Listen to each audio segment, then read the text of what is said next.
When you lose someone, whether by accident or on purpose, you start seeing things in the faces of strangers.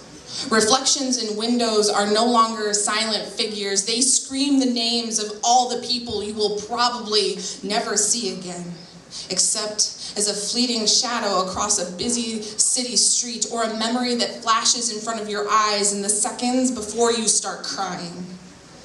When you lose everyone at once, your body is the first to react. The twisting of the stomach, the heavy, sinking heart.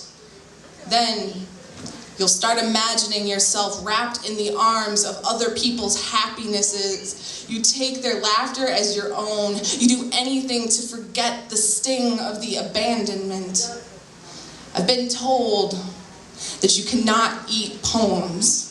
That poems will not cure me of my sadness, that here's a list of doctors, take some meds, this one is a natural cure, there's no reason to be so miserable. I know a poem will not teach me to stop hungering for things that I cannot have, but I've never met a doctor who could uninvent loneliness. Never found a pill that will close down the distance that means that I'm going to spend this Christmas morning by myself. But I have read poems that resembled my outstretched hands, pale and trembling, but still so full of power. I've heard poets speak of the kind of trauma that I thought I was the only one to know. Doctor, can I swallow this one down with some water under the bridge and bring back those I lost? If I take 2 before bed, will I at least wake up used to this?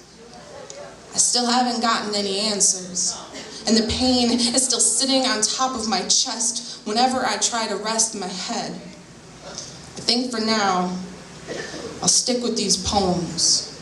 They may not be for eating, but they definitely do fill me up.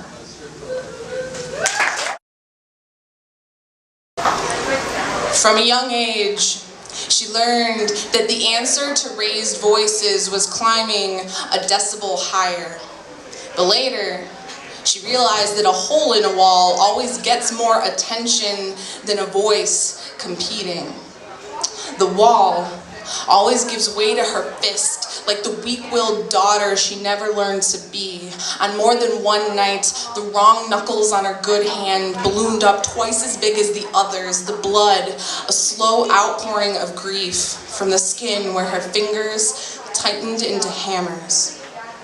Mother always says it isn't ladylike to be so angry. Stay calm, she says. Pretend, she says. Mother has always been a lady, but not this girl. Not this girl, with the bandage and the bruises and the mouth full of excuses. She knows anger, like people walk away when the truth gets mean. Everyone wants to point fingers or jam them in their ears and quit listening. No one is listening. No one is listening. No one ever fucking listens. A girl is never respected unless she is a lady. But what is she supposed to do when even that isn't good enough? Sometimes she's got to swing and throw her weight behind everything she's not allowed to say. Swing hard, swing splinters into the night where the woman who tells her to stay calm is the exact reason her anger takes such an ugly form. That girl doesn't play nice with those who untaught her kindness. She refuses to accept rules that were set up to cripple her. You can only push so hard before something has got to give. And eventually, after a few good holes and a couple of hours, the rushing in her ears calms down enough so she can finally listen to reason. But first, she's got to swing and remember that she never threw a punch at anything that could feel the impact. I know you lost your key to the hope that maybe, possibly, finally, everything was going to be all right. I know today was the test you were bound to fail, that no one's listening, that someone was listening, and now they're gone, and you're imagining what it would feel like to swallow an ocean into your lungs. 2 days before you gave up, you started leaving your mark as fingerprints on the windows of stores you did not enter, as Sharpie initials you wrote on rocks then tossed under cars. You tried to convince yourself it wasn't worth it, that the blood in your mouth did not mean that your screams would always go unheard. A graffiti artist leaves a trail in spray paint, is called a criminal. A poet alone in a dark room carves 5 letters into their own skin, is called crazy. Both have their reasons for needing to be heard quietly.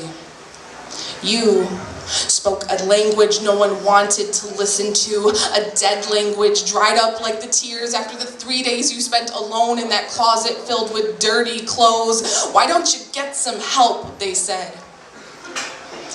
When you stole the pills from her side of the medicine cabinet, I know you weren't looking for attention. You just couldn't help, you couldn't stand the way that life always felt so out of your control. This empty apartment you will not leave. It has consumed you. You can't remember happiness. You carved your name in the back of the door to your bedroom and sucked down the last sharp thing that made you question your breath.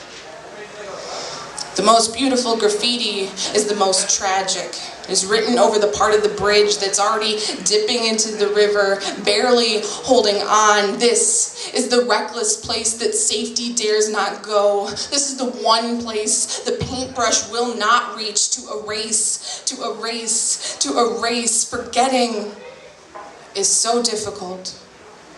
Unless it's you they don't want to remember. But you were here, love. I know you were here. I know you wanted to be held close the way she could not do when you needed her. I know you can't unbreak something. But I had so much hope that the pieces would fit back together.